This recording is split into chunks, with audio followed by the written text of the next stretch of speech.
Доброе утро, друзья! Поступают новости из-за океана, и я вас с ними, разумеется, незамедлительно знакомлю. Всего новостей будет 3. Вчера мы подробно разбирали ситуацию в Пенсильвании и Северной Каролине. Кто не смотрел мои видео, приглашаю к просмотру. Сегодня же речь пойдет о штате, являющемся столпом обороны для республиканцев, выражаясь футбольной терминологией. Все дело в том, что есть штаты, в которых чаяния избирателей лежат на стороне той или иной партии. И это уже понятно до выборов и серьезно не оспаривается кандидатами на президентство от противоположной партии.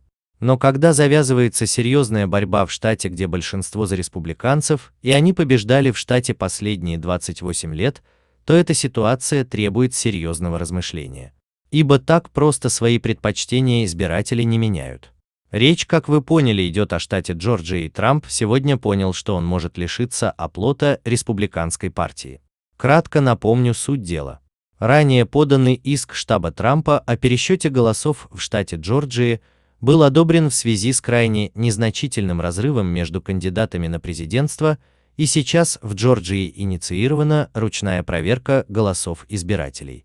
И именно сейчас Трамп указал на необходимость остановить проводимый вручную пересчет голосов в штате Джорджии до тех пор, пока избирательные комиссии не начнут сверять подписи на отправленных по почте бюллетенях с теми, которые избиратели оставляли при регистрации. Ибо понимает, что ручной пересчет голосов, не показывающий совпадающие подписи, это пустая трата времени. На это обстоятельство обратил сегодня внимание и известный российский сенатор Алексей Пушков. Во-первых, он ввел в лексикон интересное выражение, которое после выборов в США 2020 года при условии выигрыша Джо Байденом может прижиться в обиходе. Речь идет о главе государства, укравшем выборы в результате победы на них. Что ж, сенатор, как всегда, оригинален, и надо отдать ему за это должное. Но основное из позиции Пушкова, а он, надо отметить, очень неплохо разбирается в цифрах. Это необходимость брать Трампом еще один штат Америки помимо Пенсильвании и Джорджии.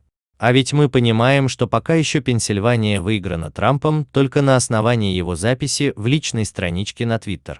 А Джорджия, по моему мнению, идет к тому, чтобы заявить об отсутствии в результате пересчета голосов каких-либо серьезных нарушений и фальсификаций на выборах президента США 3 декабря.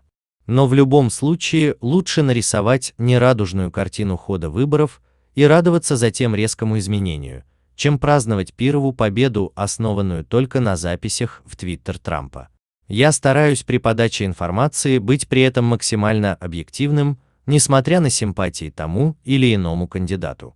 Не могу не сказать еще о 2 важных новостях. 16 федеральных прокуроров США в ответ на распоряжение, выпущенное генеральным прокурором Уильямом Барром, позволяющим им расследовать случаи существенных нарушений на президентских выборах до того, как будут официально объявлены результаты голосования, заявили, что не нашли доказательств обоснованных обвинений в нарушениях при голосовании и подсчете голосов и потребовали отменить распоряжение. Это распоряжение, с их слов, подталкивает их к партийной политике и не было необходимым.